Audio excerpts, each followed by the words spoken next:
Siapa di sini yang gak kenal Nintendo? Perusahaan multinasional asal Jepang yang sudah menemani kita sejak kecil dengan game-game legendaris seperti Super Mario, The Legend of Zelda, dan Pokemon. Tidakkah kalian bertanya-tanya, bagaimana perusahaan video game ini dapat eksis selama hampir 136 tahun dan sukses berdiri kokoh di puncak dunia video game? Mari kita bicara tentang masa lalu. Nintendo didirikan pada 23 September 1889 oleh Fusajiro Yamauchi di Kyoto, Jepang. Awalnya, Nintendo adalah perusahaan kecil yang memproduksi kartu permainan tradisional Jepang yang disebut Hanafuda. Kartu ini sangat populer di kalangan masyarakat Jepang pada masa itu. Yamauchi memulai usahanya dengan nama Nintendo Popeye, dan kartu Hanafuda buatannya dikenal karena kualitas dan desainnya yang indah. Seiring berjalannya waktu, Nintendo mulai bereksperimen dengan berbagai produk hiburan.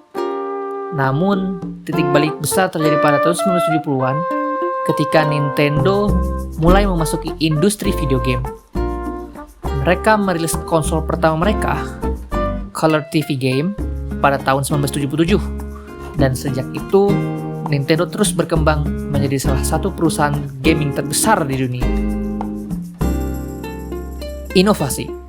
Rahasia pertama Nintendo adalah inovasi. Mereka tidak hanya mengikuti persaingan dengan Sony atau Microsoft. Nintendo menggunakan Blue Ocean Strategy. Strategi yang berfokus pada menciptakan pasar baru yang belum pernah terjamah, layaknya lautan biru. Alih-alih bersaing dengan pasar yang sudah jenuh dan penuh persaingan. Contohnya, Nintendo Wii, yang memperkenalkan kontrol gerak, membuat semua orang, bahkan yang tidak suka game, menjadi tertarik untuk bermain. Dan lihat Nintendo Switch, konsol hibrida yang bisa digunakan sebagai perangkat genggam atau terhubung ke TV. Fleksibilitas ini membuat Switch menjadi favorit banyak orang, dari anak-anak hingga dewasa. Selain inovasi, Nintendo memiliki kekuatan besar dalam konten eksklusif.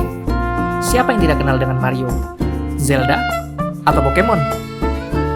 Game-game ini tidak hanya seru, tetapi juga membuat fans dan konsumen mereka loyal terhadap brand Nintendo. Mereka tidak hanya menjual konsol, tetapi juga pengalaman bermain yang tidak bisa ditemukan di tempat lain. Strategi pemasaran Nintendo juga berbeda dari yang lain. Mereka tidak hanya fokus pada gamer hardcore saja, tetapi juga menargetkan keluarga dan non-gamer.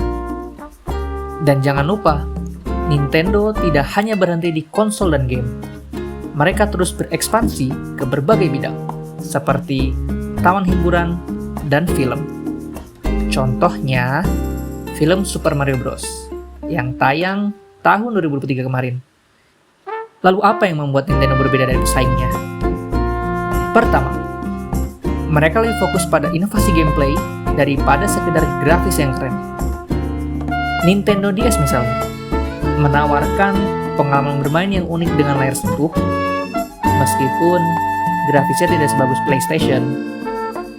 Kedua, mereka selalu berusaha menciptakan pasar baru, bukan hanya bersaing di pasar yang sudah ada. Dan yang paling penting, Nintendo memiliki desain perangkat yang inovatif. Nintendo Switch adalah contoh sempurna. Konsol ini bisa digunakan di mana saja, kapan saja, dan tetap nyaman untuk dimainkan.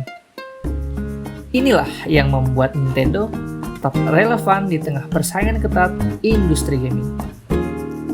Inovasi, kreativitas, dan fokus pada pengalaman pengguna adalah kunci utama kesuksesan mereka. Nintendo tidak hanya membuat game, tetapi juga menciptakan kenangan yang akan terus melekat di hati para konsumen. Nintendo tidak mencoba bersaing langsung dengan PlayStation atau Xbox. Alih-alih, mereka menciptakan pasar baru dengan fokus pada pengalaman bermain yang mudah, menyenangkan, dan dapat dinikmati oleh semua usia. Great moments with friends and family. Great games you'll take everywhere. Nintendo Switch. Play together anytime, anywhere.